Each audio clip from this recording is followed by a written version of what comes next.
Good morning, everybody. It's Monday. I love my Mondays because, this is the new start to the week. You have a chance to totally reinvent yourself, and that's why everybody loves Mondays. And I am just sitting here enjoying the conversation with our guest and, of course, our regular. What show is this? I'm going to tell him. I'm just hang on. I have to be able to hear myself say it. I'm trying to get my headphones on, and my chair is sitting on the cord, so it's a little short right now. And so all the stuff that you guys are hearing, I can't hear, so just hang on a second. I will get it clear as the table goes over. Okay, listen, guys. We have a very special guest. I've been sitting here listening to Deanie Harmon, and I've been listening to Lieutenant Bob Berry, who's here every single Monday morning for us to talk about the law and to be able to talk to a policeman instead of looking through your window.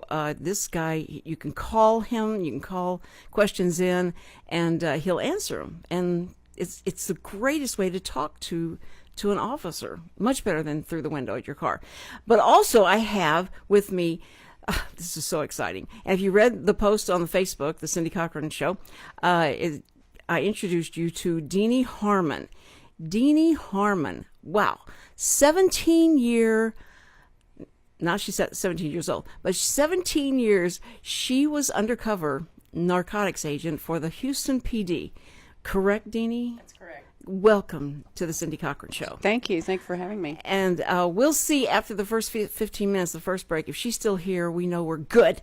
And she's, I'm sure she's told all of her friends, be sure and listen to me on the Cindy Cochran Show, because Cindy usually has the talent to bring out a side of the person that they weren't expecting to talk about. So that's what scares a lot of people. They go like, you're not going to do any gotcha stuff. I said, no, not. And especially with someone who has the background that this lady has, I am totally in submission to anything that you want to talk about or whatever. But Bob Berry, lieutenant in the Conroe P.D., comes walking in, and he thinks I just have a guest here, and he goes, hello, how are you? He was being very nice and pleasant. And I said, this is Deanie Harmon. She is a 17-year veteran of the Undercover Narcotics Division of Houston PD. And his eyes light up. They have an immediate connection and start talking and using the code words that their little lingo of their, little club has. And I'm going like, wait, y'all save that for on air. Now, some of the things Bob has admitted he wouldn't be able to discuss or talk about. The statute of limitations has not run out yet. Okay, yeah, that's and that's what you say every time you leave the show. You tell people, I can't tell you what we talked about on the show because of the statute of limitations. I'd have to shoot you. Yeah, that's exactly. Yes. But I am so happy and thrilled to have you here. Now, Dennis O'Connor introduced me to you, and everybody's familiar with Dennis O'Connor and listens to the show. And sometimes you wonder, if there's some real legitimate, what he's saying about you is true and all of that, because you never know. He just loves to tell, and he gets so excited and all that. But he was so excited about this, so many details. I thought this is really true. And we walk around the corner, and there she comes. And so he says, you just got to interview her because she's the most interesting woman I have ever met in my whole life. And I went, what am I, chopped liver? What's the deal? What, this woman? He says, no, you don't know. This woman has got everything going for her. And so he told me, he says, she was the narcotics agent at Houston, undercover, 17 years. She plays every instrument known to man. I said, what? And he goes, yeah. And she's a set designer at the Crichton Theater, and she also volunteers and does senior, I have a home care. Yeah, I have a home care business. Right. She has volunteers. She has a home care business. So there's so much going for you. But, of course, what we want to talk about, the salacious stories that you have from being an undercover agent. That's what we want on this show, don't we? Yes, we do. I can just hear all my listeners going, yes, something weird, Cindy, like you never talk about things that are weird. But I do have to start off because, we kind of, in the first beginning of the show, we talk about things that are going on that are happening out there that you can't make up. You're so excited because you didn't have to write the script for it. But this Delta Airlines pilot, and I know y'all have heard about this, running a prostitute ring flying his airplane, and but on, when he gets home or whatever, he's got all these different little apartments all around the Galleria area where he's running a prostitute ring. Amazing. Now, I guess it's called a brothel as well. So he's got these all set up all over, and how he got caught, I don't know how he got caught, but he was caught, and now he's sitting there with that. Now, you want to make sure that your pilot is sober when he gets in there. But you never think about, you make sure that he's not having to take text messages or cell phone calls while he's flying the plane on hooking up dudes and these women. Just amazing. But they did catch a pilot and had to bring him off the plane that was totally drunk. The passengers guessed it. Everybody else guessed it, that this guy is totally drunk, walking in to the little cockpit, and they stopped him before he got off the runway. And so you got to be vigilant. I always, when I see who the pilots are going to be, I always go up and talk to them and say, "Hey, how was your night last night? How you going? What's going on?" And they go, "It's fine." And you feel good? No arguments with the wife. You're not distracted in any way. You're like, well, you want to do that with your doctors too. But they never give you the time. They're in and out. They're so fast. And I've got these lists of questions. I say, "You stay right there." I go lock the door and we're going to talk because I got to ask you some questions. But you're right. You do want to make sure, especially if they're performing any kind of procedure on you, that they had a good night. I remember laying, before they gave me the what's the drug that Michael Jackson would take to put him to sleep? Not phenol. Anyway, it's that drug, and you feel so good. You like it hits you just real fast. But my last question always is everybody happy? Nobody's mad at each other, are you? And then I'm out. But that's going to be my last question to the surgeons as well. Like, I hope you had a good night last night. Well, I've arrested some doctors. Oh no, she's going to dispel all the theories that you feel like your doctor never ever drinks before the night before, or doesn't have arguments, or okay. I had one deliver me 6 ounces of cocaine. Oh, as an undercover. Oh no. Yeah. And how does he explain himself when you show the badge? What does he say to you? Well, on that particular situation, there was an informant in the plan, and so I had to go down with the deal too when the arrest took place because I didn't want to burn my informant, so I never really got to interview the guy. Does she not sound just like out of a movie script, what she just said? That's great. I can see you talking to your boss, saying this is what happens, what went down. And so you have to act like you were truly buying this and you were not anywhere associated with this. Now, do you have to act? There's a lot of acting involved in that, isn't there? You know what? It's not any different than acting at the theater or on TV. Mm-hmm. It's just that we're actors, but we don't have a script. That's right. You got to go with the flow, don't you? You've got to go with that. You've got to play along with the person that you're dealing with. Right.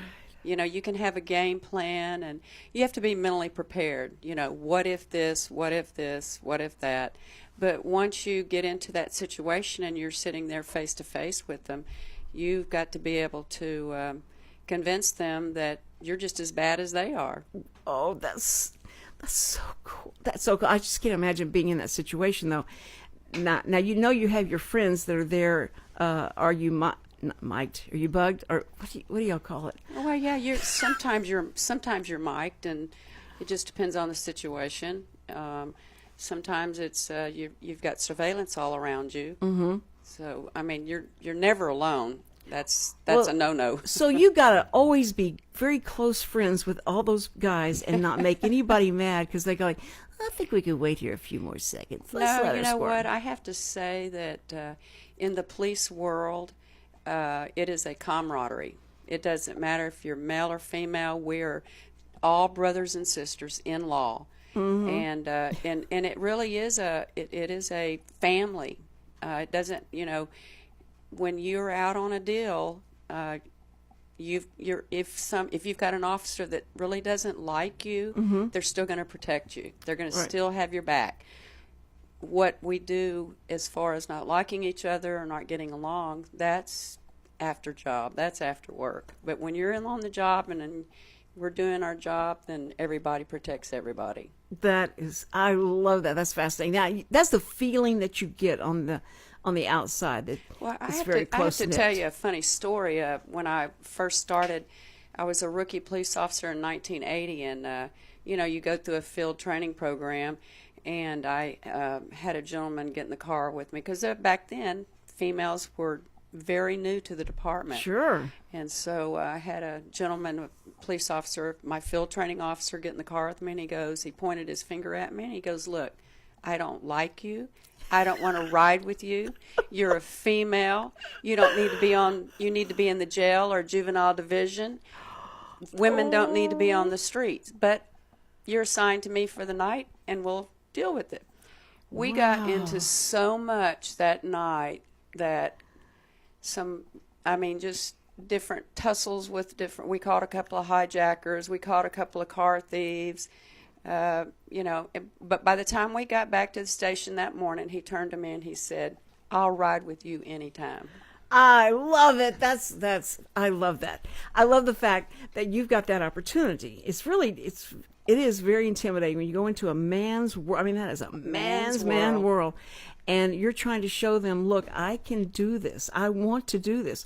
And of course, a lot of women say, why would you want to do this? What made you want to go in that field, to have to fight that fight and be put in such dangerous situations? What in your background would make you want to do that? Now, don't answer right now, because we're going to go to a break in just a minute and do this.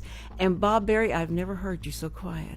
Look at you. I'm just enjoying the conversation. Well, we know that Bob's got some comments on a lot of stuff that Deanie will say. We're listening to the Cindy Cochran Show. We are. I don't know if you are, but okay. And listen, I'm Cindy Cochran. I'm so excited to have you here. This is so much fun. And we'll be right back with Deanie Harmon, 17-year veteran of the Undercover Narcotics Division in Houston, Texas. Be right back. Don't go away. The Cindy Cochran Show, the first daily talk show serving Montgomery County.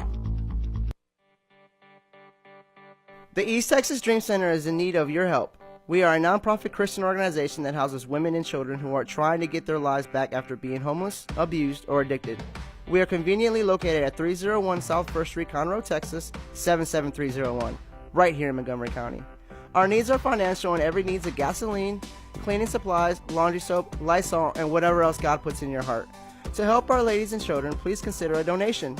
You may visit our website at www.easttexasdreamcenter.org. Again, so you don't forget, it's www.easttexasdreamcenter.org. Donations are tax deductible. Remember what Jesus said, with God, nothing is impossible. Hello, I'm Bonita DeRosa, Animal Control Officer for the City of Willis. We invite you to tune in to Lone Star Internet Radio every first and third Thursday of the month at 11 a.m. for the Willis Hour. On the first Thursday of the month, the Willis Hour will be covering upcoming events and news about the city. Join in the conversation with your city officials and other leaders in the community. On the third, we will be doing a recap of the last City Council meeting. The mission of the City of Willis is to provide high-quality services, accountability, and professional commitment to our citizens. We pledge to provide those who live, work, and visit our city an effective government that is open and responsive to the needs and values of the community. Again, we invite you to tune in on Lone Star Internet Radio every first and third Thursday of the month at 11 for the Willis Hour.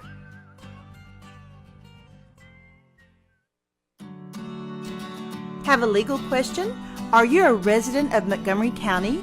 Call 281-645-6344 to talk to a volunteer attorney from the Woodlands Bar Association. We answer the phones on the first Monday of every month at 281-645-6344 from 5 p.m. to 8 p.m. to provide general legal information and information about legal resources to Montgomery County residents. In a world where everyone with a smartphone is a photographer. Unique images still stand out in local newspapers, magazines, and on the internet. Writer and photographer Brad Meyer has gained a reputation for innovation and quality, specializing in an editorial approach to portraits and event photography. For information, visit bkmeyer.com or call 281-221-4812. The Cindy Cochran Show. You ain't heard nothing yet. And we're back on the Cindy Cochran Show. It is Monday. It's an exciting day for me because we have such an incredible, guest. I mean, it's always incredible because we have Lieutenant Bob Berry from the Conroe P.D. with us. But this morning we have Deanie Harmon, and she is a 17-year veteran of. Now, she's retired from this, so she can talk about her being undercover in the Narcotics Division of Houston, Texas. Well, and just the fact that you in Houston, because we feel like that's probably much more active than it is here in Conroe. And I'm not that could not be true, but I think from just living in Houston all my life, was born and raised in Houston, and saw it change, so much change that happened there, and then moving. Up north here near Conroe, there is a big difference between the cultures, it seems like to me. Now, I'm not in the depths and under the rocks with a lot of the stuff that you probably were in and that Bob sees, and because we always are trying to portray everything as, it's wonderful here, you'll love it, nothing bad ever happens in this place. But things do happen bad. And you went in not blind about what this was going to be like. Here you are you're coming into this division, female, very attractive, coming in and expecting officers to respect you. And this was brand new to them because this was always the boys' club. And now we've got to have women and all this women rights and all these things that we got to do now and change and check the way we talk and check all that stuff.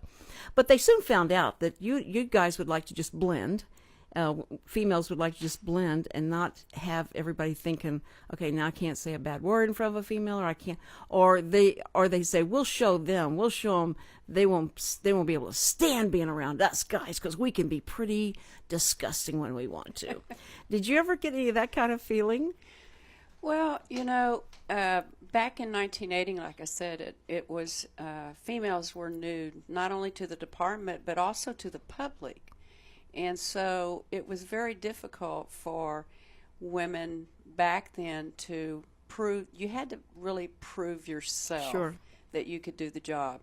I'm a real girly girl, but when it came to police work, my goal was to make sure that I did my job the best that I could, the best that I knew how, and to make sure that myself and my partners got home safe every night. There you go. If there was a fight, I was going to get right in the middle of it. Mm-hmm. It was a hard job to do back then, but once you gain the respect from your officers, your peers, they look at you as a police officer. Right. Not as a female, but as a police officer. But when you grab those guys by the scruff of the neck and say, okay, hands behind your back, and let's spread them. And so when you give them all those kind of directions and trying to be tough with them to overcome this feeling, they're going like, "This is you letting her do this to me," to the male officer. But that would be a scary part. The first time you got into the scuffle is going like, okay, I've got to not man up, female up, or woman up, so that nobody takes any advantage of me, right? That's got to be difficult, or had to be scary first time out doing that kind of stuff. Well, growing up, I was always a real kind of tomboyish kind of thing too. Okay. So I had a brother that was actually raised with 12 boys. There's that reason. I was not. It was a family of 12 boys that would babysit my brother and I. So they taught me how to play ball and But I had my dolls. I had the best dolls you could ever think of. My grandmother always bought me dolls. So well balanced. But I really enjoyed. I had several jobs before I even applied for the police. I wanted to apply back when I was 19, but I was not. The qualifications were, the height requirement and weight requirement. I didn't weigh enough. I might have weighed 100 pounds wet. I was too short, so I kind of set that off to the side. But then growing up, when I went to work for a company, as Kmart was actually who I worked for. We had a guy there that worked security, and he would come into our department, and he taught me how to look for shoplifters. And so that's how got that adrenaline, and he would take me out on, if we were going to arrest a female, he would take me with him.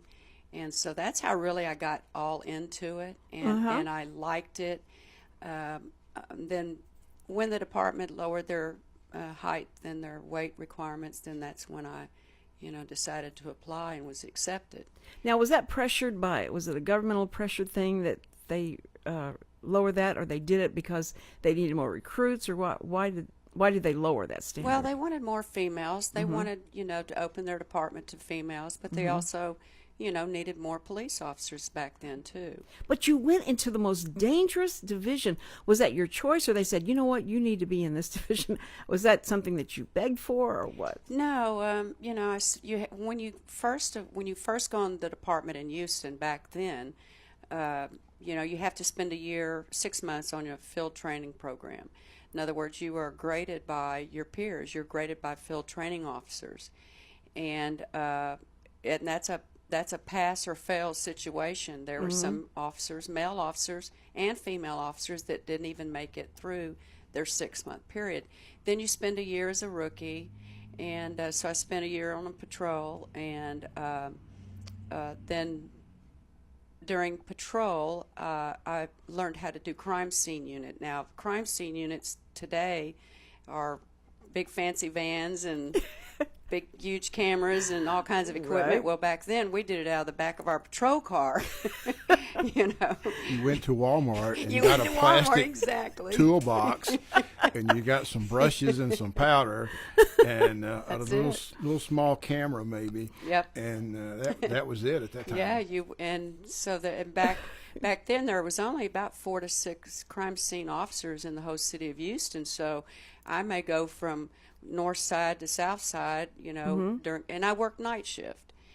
So I'm, doing homicides, suicides, you name it, wherever they needed you. Plus, I also ran calls. So, but when I graduated from the academy, they put me in at what at the time was called North Shepherd. North Shepherd back then was the roughest part of Houston. Oh yeah. And I worked night shift. They put me on night shift. Good grief. Which Let's I just was the only female that worked night shift. Now I had a partner for about a year and a half. Then I started riding by myself. By yourself? Wait. Yeah. That lets you ride by yourself in North Shepherd at night, covering all those crime scenes. Yeah. Wow. That's The got to be thing different with that now. is can you do that job? Right. Yeah. Right. And it doesn't matter, male, female. That's right. It has to do with the quality of work that you do. That's Can right. you do that job? Great. Well, if I was her mommy, I would call the head guy and say, "Listen, you don't put my daughter in that kind of harm's way." No, but I think that doing all that, and the question I asked was like, why would you want to get into that? And then you telling me that you're around a lot of boys and there's your brothers and all that, and there had to be a rush of adrenaline of being able to solve something or get crime under control, and you're going to go out there and you're going to be Wonder Woman with everybody. So that part I understand. Was it everything you thought? No, actually, it was a culture shock. It was more. It was more of a culture. That you go through the police academy and you think that you're prepared, and you are to a certain extent. But when you get out there, it is a total different world. And I spent the 2 years on narcotics, on patrol, and then I had applied for narcotics. Mm-hmm. And narcotics had called me and asked me if I would come up on a special assignment to do a wiretap. They were going to do a wiretap on the heroin crook. And so I did. and I stayed up there for Oh, 17 years, with the exception of 8 months. But that's it's just mind-boggling. Now, Bob said that tell us what you were saying right in the break about who you work with. Well, we were discussing about the male versus female, and there's actually a couple of females that we have here that I just as soon have them in as a fight as I would in some of to the males that come in and do it. We have one that choose Copenhagen, just Copenhagen, and she doesn't even take it out of the bag, right? I'm sorry? And she doesn't even take it out of the bag, does she? No. See, that's good. And that's tough. So, it's the personality and the person who does the job. Doesn't matter male or female. That's amazing, and that because of my age and coming from that kind of the background where I went into an industry where it's mostly male, and so you either have to laugh your way through things that they say or do, and apparently maybe the officers are much better at being more understanding and accepting of the females, and they don't maybe they don't give you as rough a time. Is that true? Or Well, I had a good reputation with my partners and the police officers that worked there, and I did my job, and I did a good job at it. And that's everything that I do. I always try to do my best, and because of that, I even was. And I'm going to brag. I was Rookie of the Year in 1980. Wow, that was your first year. Yeah. Yeah. So that was, when you develop that relationship, guys, it's they protect you and you protect them. I love that. Now, this is what I'm going to ask you. I'm going to ask you the question now, what you think about it. You have seen, and Bob has too, seen some horrific things. Oh, yeah. You have seen the worst of the worst of people. You have seen horrible, the accidents that you've been to, people that are begging you to help them, that they don't want to die, and all the people that you have to tell that their loved ones have passed away, or that you've had to make those, tell them what had happened and hear the struggle they're going through and how all that you both have been through. I want to know, how do you not take that home, or how long does it take for you not to take that home with you and to leave it there and to not let those images come in? Because the PTSD, is that what it is? PTSD, when the soldiers come back? Mm-hmm. I was hoping it wasn't a brand of oil, so I just make sure. But what you go through has got to be the same thing, because it's very traumatic, it's very tragic, and all that. And how do you separate that? How do you come home? How do you, deal with the kids or deal with the wife or husband? How do you do that without it affecting everything about your being, and how you can keep from being jaded about people? Because what you're seeing a concentrate of is the worst, and that you don't apply that to everybody. You don't generalize that. I want to ask you that when we get back, so both of you can think about that question. We'll be right back. You're listening to the Cindy Cochran Show with 17-year-old veteran of the undercover narcotics division in Houston, Texas, with Lieutenant Bob Berry, lieutenant of the Conroe P.D. So we have it all here, folks. Just law. All right, you're listening to the Cindy Cochran Show. We'll be right back. The Cindy Cochran Show, real reality radio. Hi folks, it's your old buddy Luke Clayton, and I want to invite you to join me every Saturday morning right here on Lone Star Internet Radio from 8 to 9 for Outdoors with Luke Clayton and Friends. Bill Dance is a frequent guest. Larry Weissing, Mr. Whitetail, is on the show every week. We talk a lot of hunting and fishing and generally have a good time. So remember, every Saturday morning, 8 to 9, right here on Lone Star Internet Radio.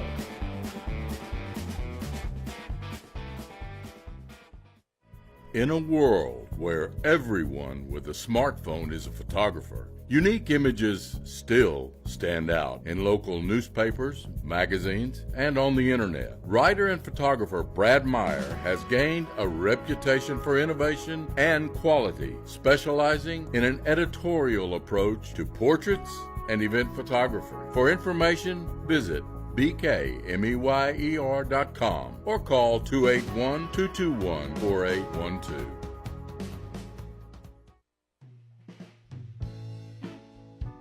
Are you interested in learning more about preparing quick, healthy, and safe meals for your family?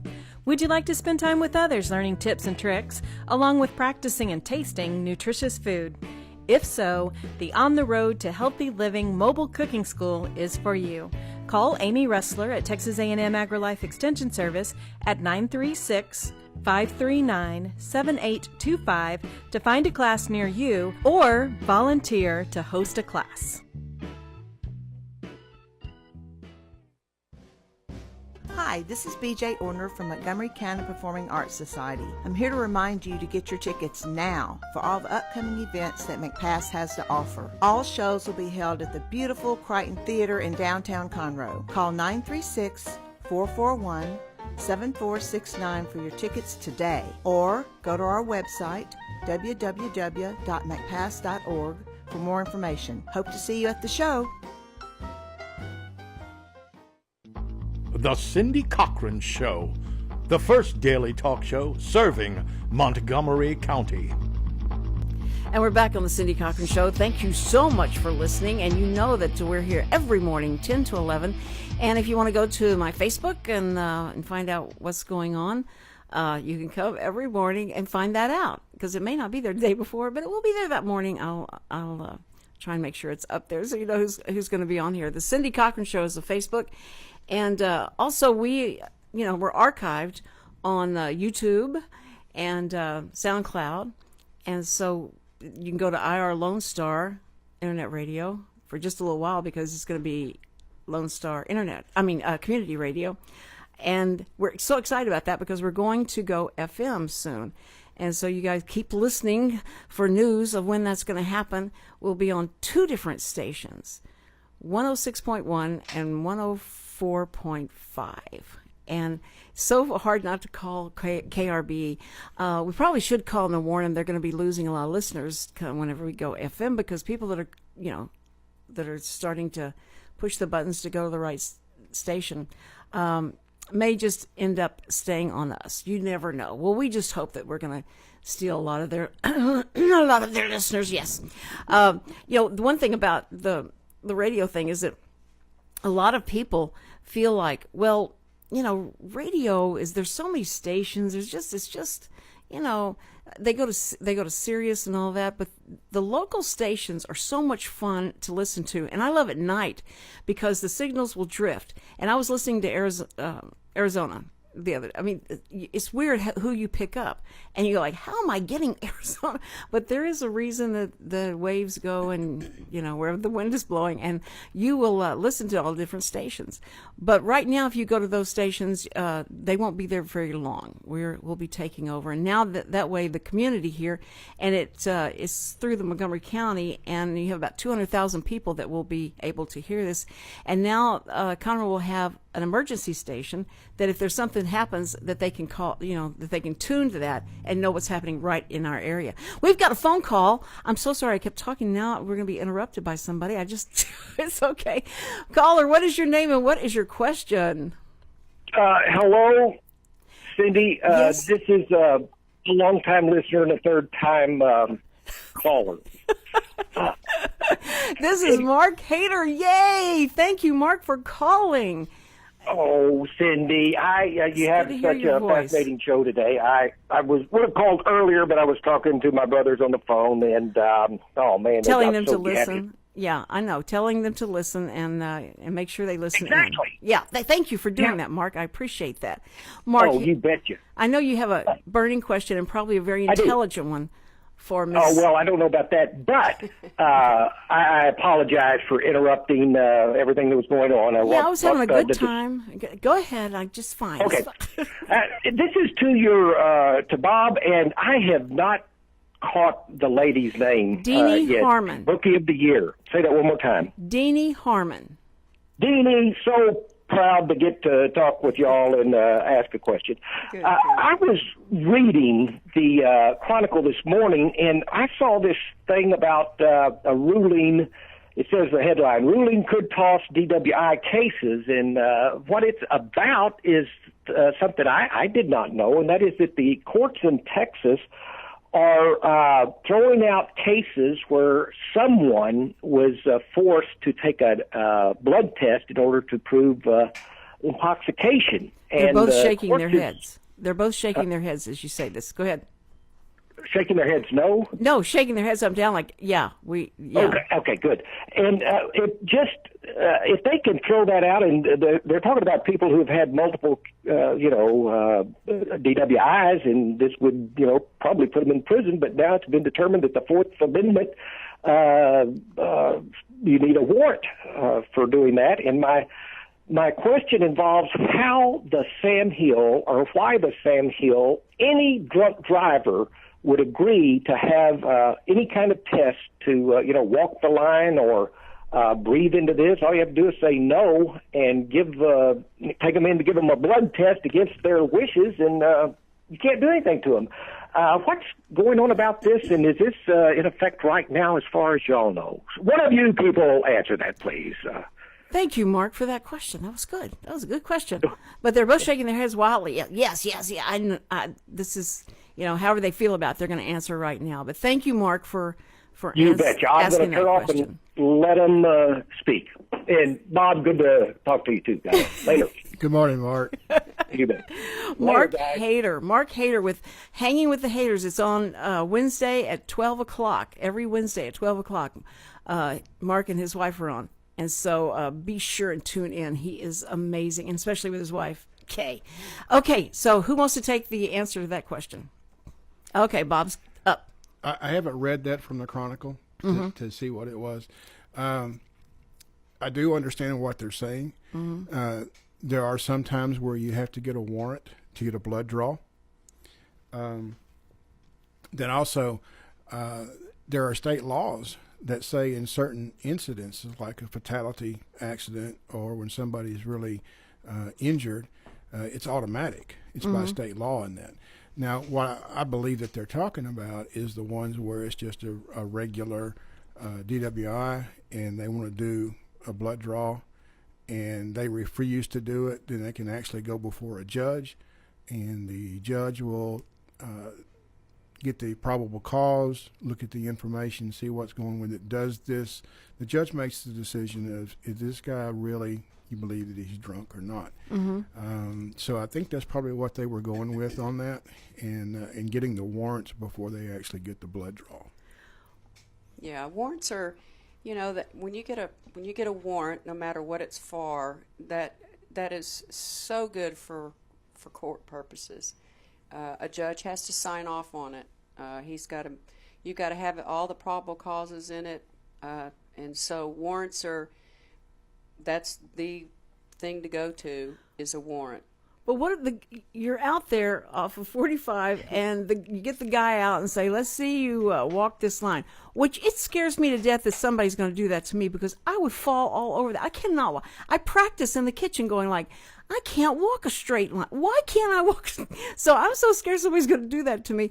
And so this guy can't walk the line. He's falling over. He's slurring. He can't say, his ABCs backwards. I don't think I could do that either. I'm so scared. Bob, I'm going to call you when I'm in the jail and say, come tell him. I'm not going to let you out either. No, tell him this is how I am normally.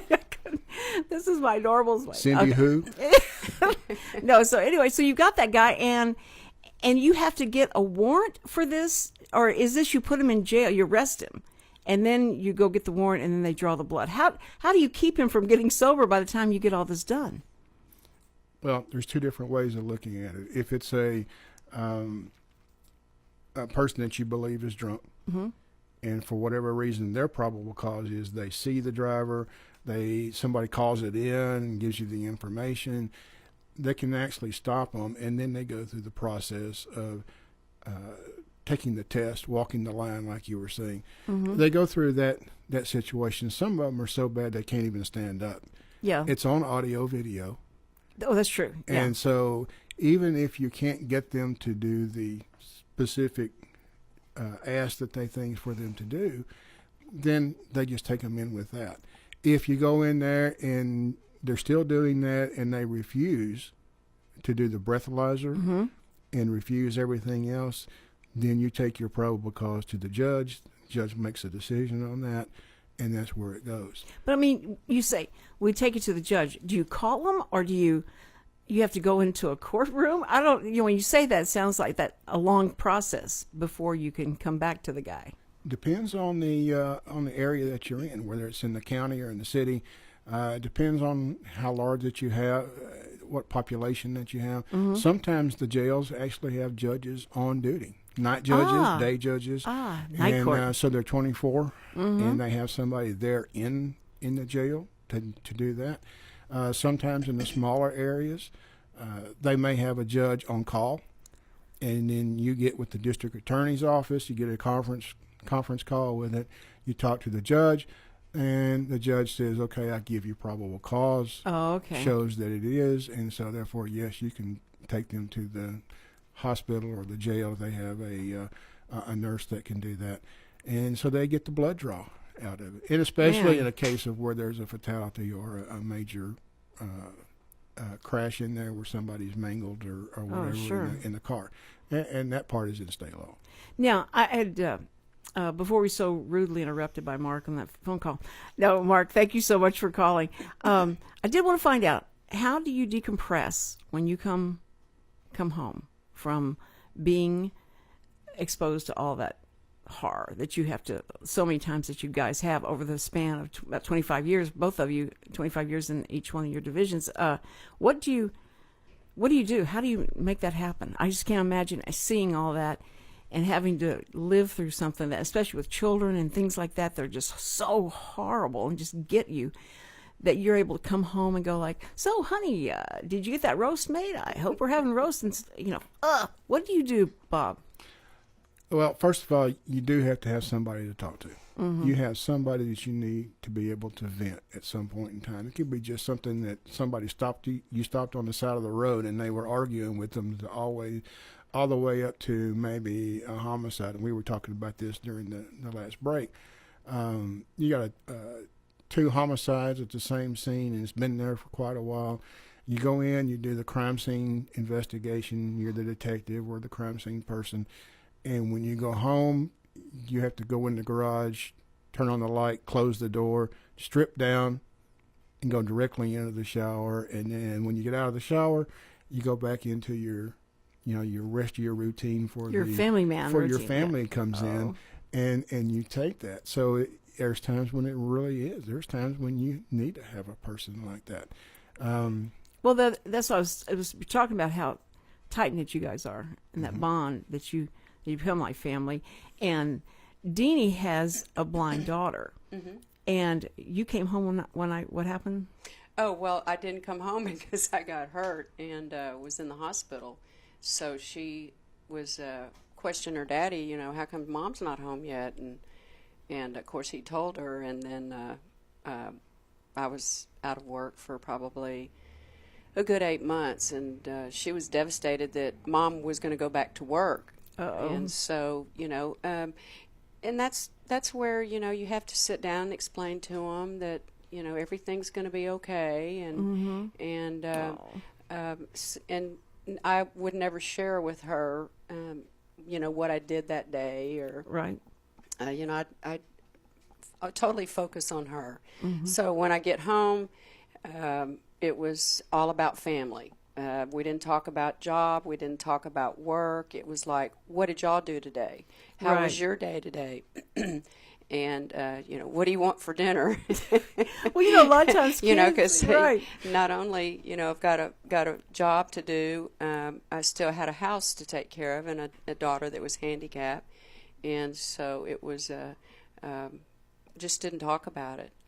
How full your life is in that situation, but you still have to balance and separate and disconnect and all that. That's something very heady that you have to do. We have another caller. And caller, what is your name and what question do you have? Well, I'd rather not give my real name to police authorities. Plus, I'm calling from San Francisco. Yeah, you're calling from San Francisco. Yeah, it's probably best that you don't give your real name and stuff. Okay, so what is your question, Mr. Caller? Seriously. Seriously. what are some of the times that have meant the most to you, in the reward side of your work? Have you had anybody come up to you, years later and say, thank you for intervening, you turned my life around? Just curious about that. Have a great show. Thank you. Very good. Thank you. Thank you so much.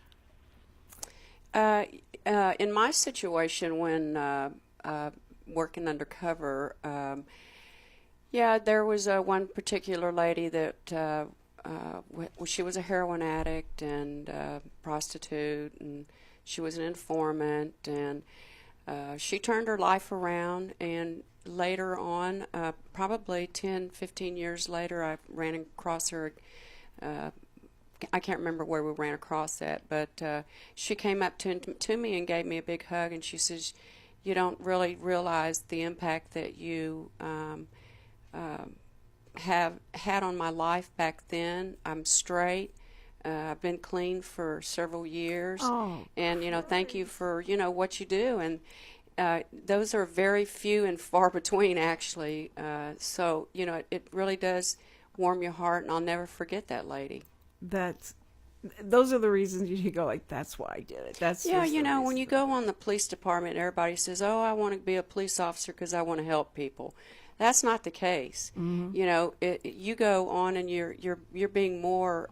It's not a proactive type situation. It's a more reactive, mm-hmm. And so you see the evil side of our world, and it's very depressing sometimes. But there are people that do come up to you and say, hey, thank you. They do now. Back when I went on, it was very few people that did that. But now, this day and time, you have people come up and go, hey, thanks. Appreciate for what you did. Well, that was another question I was going to ask you, because Bob and I have talked about this a lot, as the things that have happened recently and all, and that the Blue Lives Matter kind of thing that people started saying, wait a minute, it's all lives matter, and our officers go out there and protect you to be able to say whatever color lives matter, whatever you want to have matter. Mm-hmm. We'll protect you from people that are mad at you doing this or whatever, and that's what we do. And it's best if you just, all we want is your respect what we do, and that we're here for you to do this, and that when they turn on you, how that has to be hurtful. I mean, I don't care how long you've retired from this situation. It seems to me it's like yesterday, the way you feel about your brothers in blue and sisters in blue, and that you would not want anyone to disparage them in any way, because it's not fair. Of course, they're bad people. Yes, of course. I'm going to say all that and do that disclaimer, of course.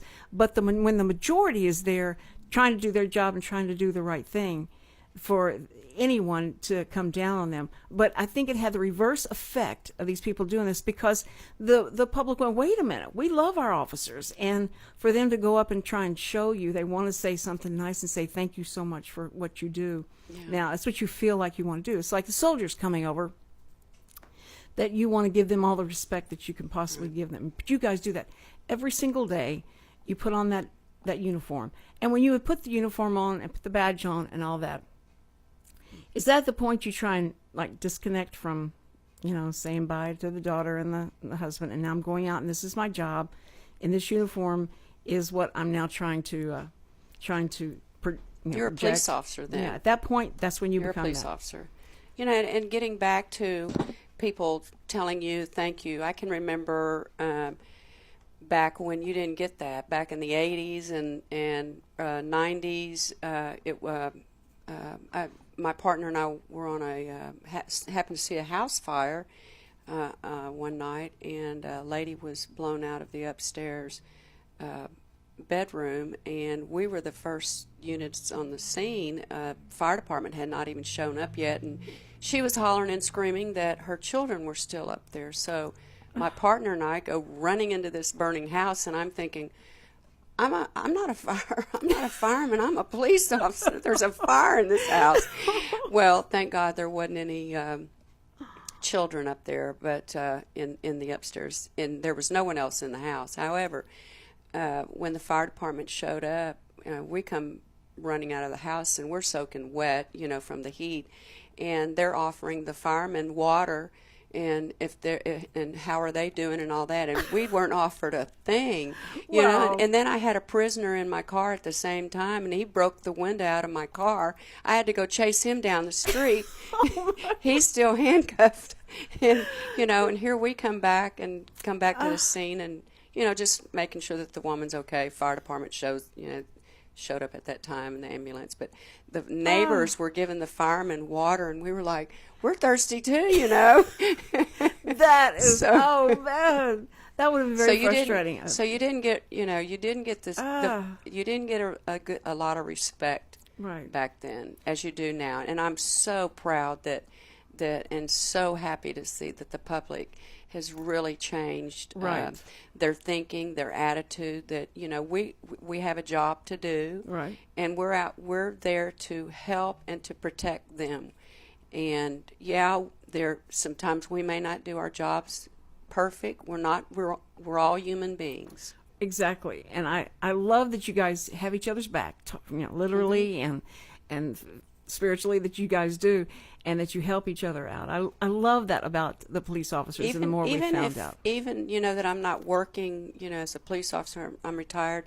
If I was to see Bob on the side of the road or another police officer and they're getting into a scuffle or whatever, I'm going to jump out and I'm going to be right there with them. Wonder Woman, that's who she is. I mean, it's just I think that's what the feeling that you have is that, I'm going to always be of that mindset to help absolutely a fellow officer. I think that's great. I love that about you guys.